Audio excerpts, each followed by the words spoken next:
Hey guys, it's Dylan again. We're here for another mail day, and we got a variety of envelopes and little packages and a magazine to review. You can see the magazine because, of course, it doesn't come packaged. So let's start this off. Let's see what I bought. Some of the things I remember. Have no idea what's in what package. And let's see what we got today. Nice little note. Thank you for buying and happy collecting. That's awesome. You know, it's very rare you get a note that's personalized when you're buying something. So I like to include something, but that's cool.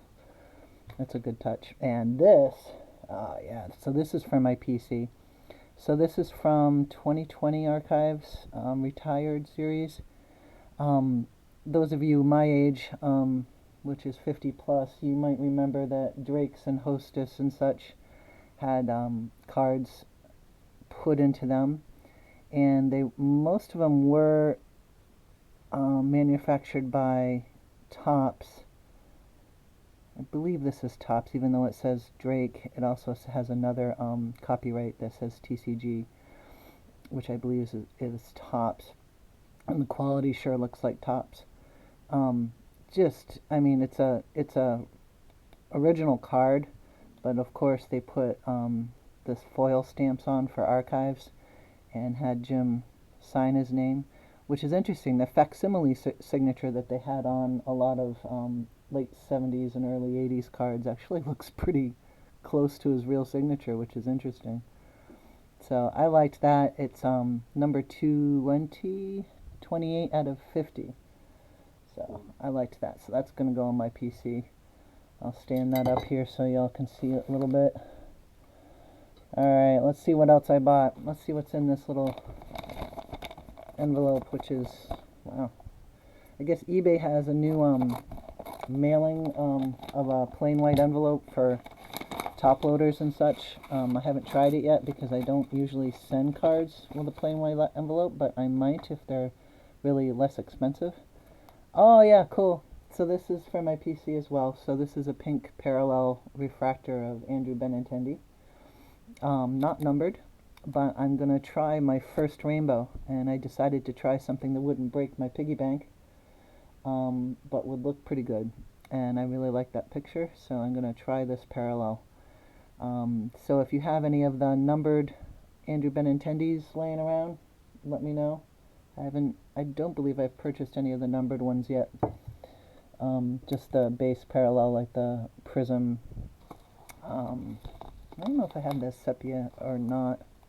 Anyway, let's get on with it. This is interesting because I'm not quite sure what's in here. It doesn't feel like a card. Oh, this is from Topps.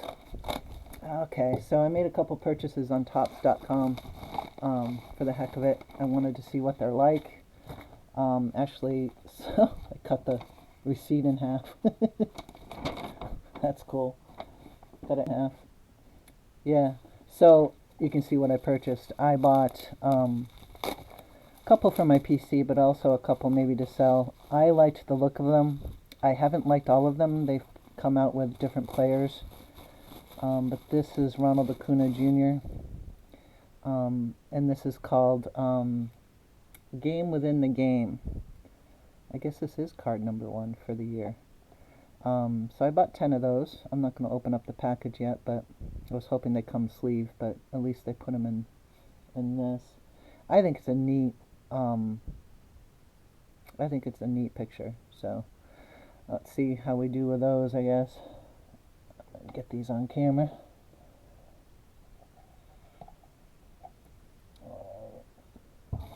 Alright, and I always save these. These are awesome that Topps sends their cards in.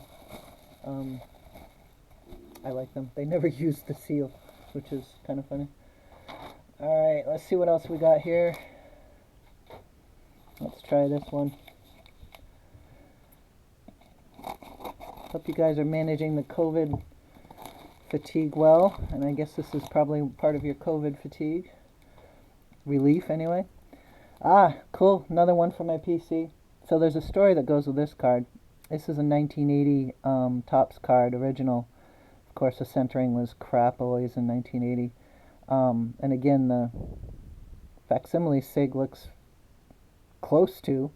There's a little fading out of the ink, I think, unless that's a person behind that ink. No, I think that's a person. Nice. It's numbered 11 to 34.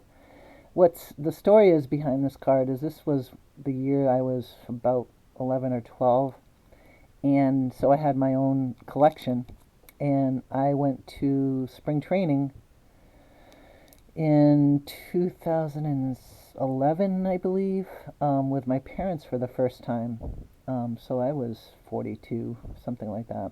And I brought along with me some cards. Usually the same year cards, just, cards that weren't worth much that I could get signed. But I did bring along with me some older ones, hoping to see some of the older players like Jerry Remy, Jim Rice, that kind of thing. And of course, Rem Dog was in the booth calling the game for Nesson. So I climbed on the back of some of the stadium chairs, 42-year-old, and handed him this card. Of course, not this exact card, but my 1980 Jerry Remy card. And I asked Mr. Remy, I said, Mr. Remy, do you recognize the guy on this card? And at first he was a little perturbed that I was handing him a card, but when I said that, he cracked a smile.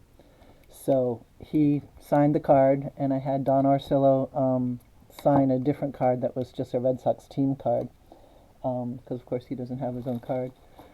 So that's the story. So I kind of wanted both of them to kind of tell that story, a numbered one, and then of course my PC, my personal card that I collected.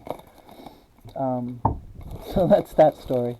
Hope I didn't bore you. Let's see what we got here. This definitely doesn't feel like a card. Oh, wow. That is the thickest bubble wrap I have ever seen.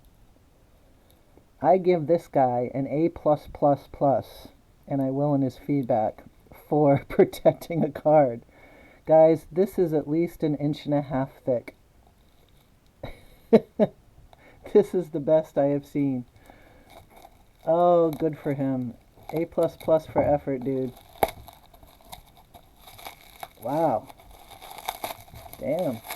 Maybe he handed it to his kid. He or she handed it to his kid and said, hey, wrap this up nice, so that if we dropped it from a plane, it wouldn't get damaged.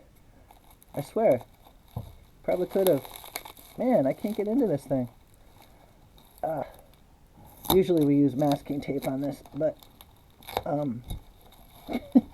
this is Fort Knox. Yeah, I'm being careful. There's only one card in there, so. Oh, what the hell? Okay, you might want to take a break and get a cup of water, something. I don't want to have to edit this video and take out 5 minutes just me opening this package.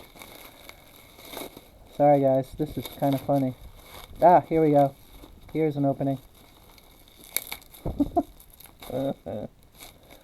Awesome. I remember this card that I bought. This is, I own one card that's actually one playing card as far as collector's card, and a postcard that my mom got signed, so, of Dustin Pedroia. And since he officially, as we all probably know, he was not going to play, and since he hasn't played the last 2.5 years, I got this one, which I thought was cool. Must have been, still haven't figured out the origin of this Topps card, but is definitely authentic. 1 of 25, orange parallel. Yeah, no, I did look this up. Oh, I can't remember what the set was. If you guys know offhand real quick, just put it in the comments for me. I'll look it up later. But that was a different card. I don't usually like different cards besides the 3x4s, standard sizes. But I liked that one, so. And then we got my monthly subscription, I always get those words mixed up, guys, of Baseball America. My parents gifted me this a couple years ago for my birthday, and I really like it. It's pretty comprehensive. It focuses more on college and minor league. It's really it's an incredible overview of who's coming up, who to keep an eye on. So I urge you. I'm not trying to sell Baseball America because it definitely is not cheap, but it is fun to read. I get a lot of good information. So that's our mail day for today. As always, tickle that little subscribe button up in the corner, and we're going to have a preview of this month, February 2021 Boombox coming up real soon. I have not opened it. I've had it for about a week, which is kind of nagging me. And I'm probably going to open up a box of Topps Chrome Sapphire Edition, which I won't tell you how much I paid for it. I am not a club member. I wish I was. I've been trying to become one forever. The club I'm referring to is a Montgomery club through Topps.com. Anyway, so stay tuned for some more videos, and I will see you later. Take care. Bye-bye.